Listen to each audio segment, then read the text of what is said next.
Okay, so let's go back to like what the problem was. So the problem was is that we had a bunch of these map functions that sent us from seeds to soil to fertilizer to water, you know, all the way down to the location.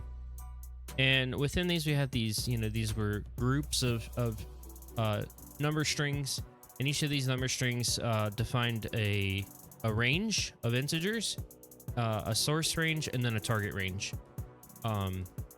And so part one was look at each one of these seeds. So look at each of your seed and figure out what is the location that it maps to. So step through each one of these maps all the way down to the very last one, the very last code domain, and figure out what the smallest one was. And for resolving that, we basically constructed this, let's see, let me make sure so we constructed this function that took some input in, you know, whatever seed, fertilizer, whatever number you're working with, and then your function data, go through and compute the range of the source and the range, or well, specifically the source start and the destination start, so your source and your target, and then the third digit was the length of that range. And so then it was just a matter of checking, is our input within our source range for one of our maps, and if it is, then return, you know, the image of that mapping, and then if it wasn't in the range of any of the maps, then the puzzle instruction said to just return return the input. So if there isn't a map in which the input falls in the domain of, then it is to be acted on by the identity map. And so that's basically how we solved part one, is we just, you know, went through and we evaluated over each of our starting points and went through each one of these maps until we got the final value, and then took the minimum over all of those. Now, part two says, okay, well, these aren't just seed numbers, but these are pairs of information where the first number of the pair is the start and the second number is the range. And so that doesn't seem so bad. We've, you know, now instead of looking at just 4 numbers, we're looking at 27, 26 off by 1 numbers. The problem comes when you look at the actual input, where we're looking at a range of 99 million for, you know, one range, and then another range that's like 150 million. And I talking to some people, it looked like that these ranges summed up to around 2.1-ish billion seeds to compute, which is not brute forceable in a reasonable amount of time.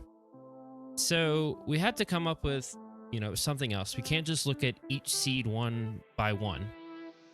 And so the way that I ended up approaching this is that I said, okay, well, we're looking at ranges. We're looking at intervals of input.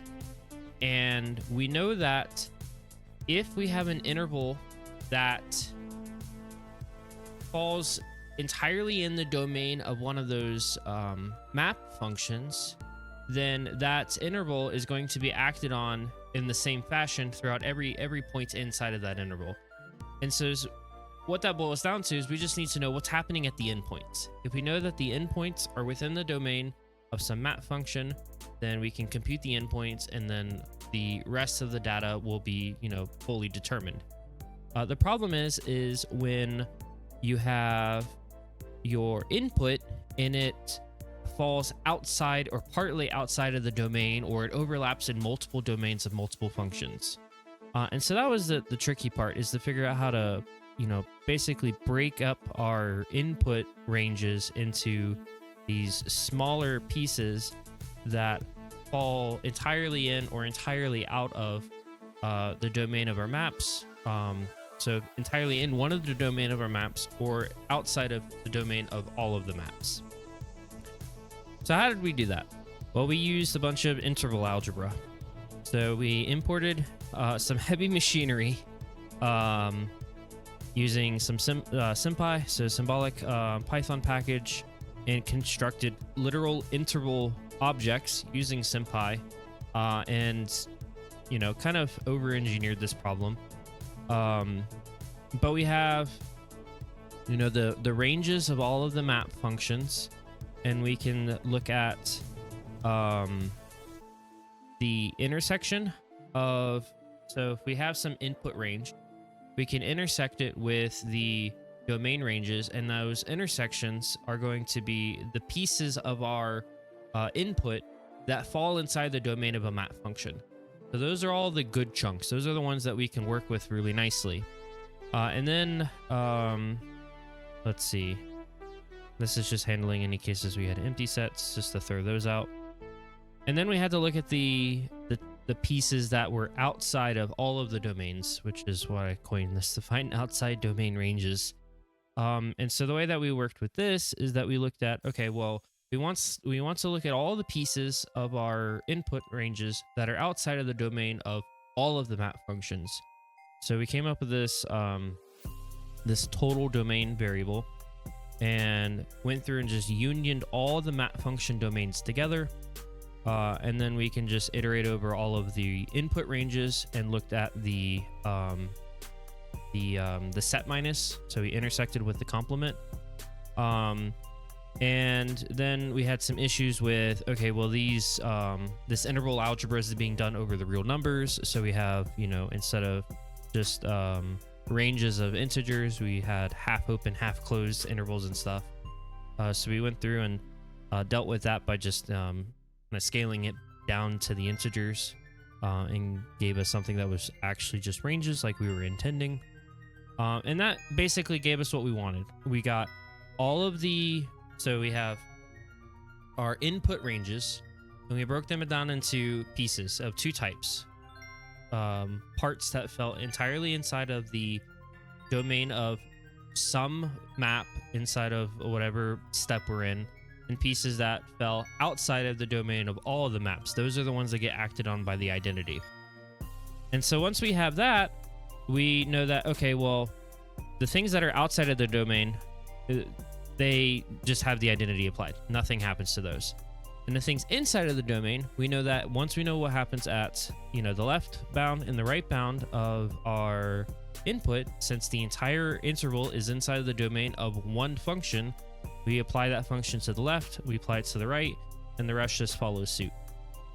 And so when we did this, we had to, create more and more intervals. So we started with, a bunch of intervals, and then we had to break them up into pieces that worked nicely with the domains of whatever our functions was, which created more intervals. And so that kind of propagated throughout the problem, because we had 7 or 8 iterations of applying this sort of thing. And this ended up working. It got us what we wanted. Unfortunately, because we ended up invoking some overkill machinery with SymPy, of doing the intersections, the complements, the unions, and all of that, it really impacted the running time of my code. And so the answer, took, I want to say around 5 minutes or so. I didn't time it, so I don't have an exact number. And so what we ended up doing after conversing with some friends and colleagues and such about the problem, after I had solved it and I was satisfied and I went through and did everything on my own, I got some ideas on how I could speed this up a lot. And it basically came down to doing the computations of breaking down the intervals into those pieces in a much simpler fashion of just doing direct comparisons, looking at, okay, this is my input range, this is the domain of some map that I'm working with, and just going through and doing, left bound, right bound comparisons and figuring out, where does my input range sit with respect to the domain range? Is it entirely to the left? Is it kind of hanging left? Some on the left, some inside. Is it, completely surrounding it? Is it completely contained? And so we just have a bunch of if-elf, elifs and stuff that just work through all of those cases. A bit of a logical, mess, but it covers all of our cases, and it runs much quicker. So let's see. Let's get the actual input. So I've already done this. I've already put my answer in. I've got my stars and everything. But it's nice to see that we have a solution. I don't know how much mess is being printed. But we have a solution that runs in, let's see. You're running the right thing. Oh, I'm running the bad one. The slow one. So I'm printing a bunch of extra stuff because of some debugging I was doing with a friend. So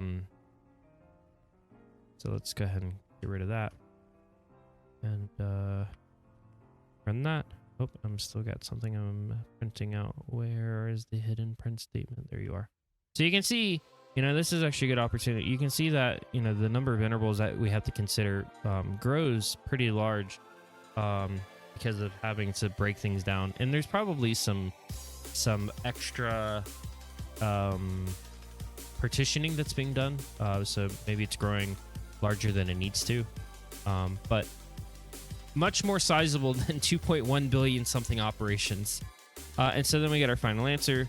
And so what we were looking for part 2 was, you know, within those ranges of seeds, which one yields the minimum. So it's still the minimum sort of thing. Or not which one yields the minimum, what is the minimum that you get. And so once you have all of the intervals, then you can just look for the one with the smallest lower bound. And that's all this does, is it just looks at the min of the lower bound.